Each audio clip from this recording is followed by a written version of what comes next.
Hello नमस्ते प्रणाम भाई बहनों, वीडियो पूरे देखिए, सपोर्ट कीजिए प्लीज, रिक्वेस्ट है। हमारी गुड़िया नागर भाभी गाने जा रही हैं, आप लोग सुनिए, प्यार दुलार दीजिएगा और गाना कैसे लगता है कमेंट करिए, जरूर बताइए भैया। जो बच्चू दिया तो कान।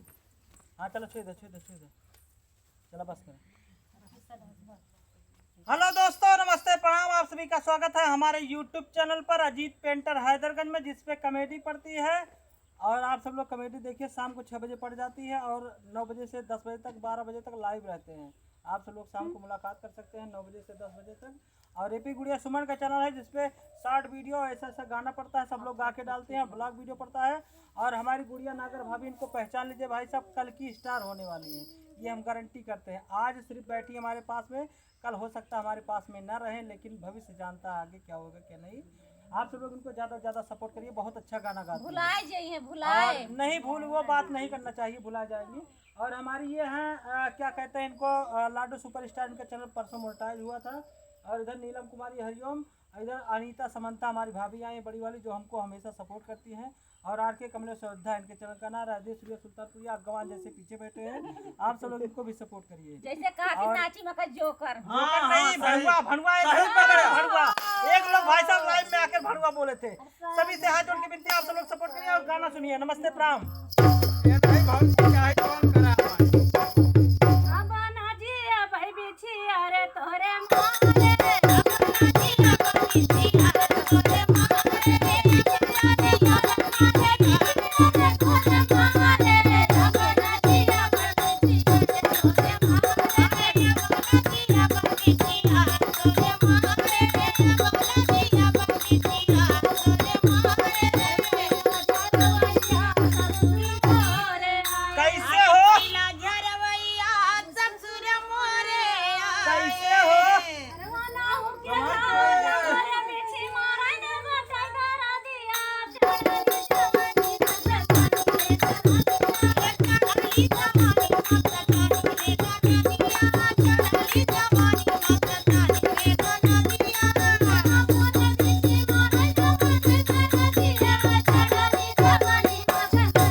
जाता। अरे चौथा कैसे है भाइयों भगवती का?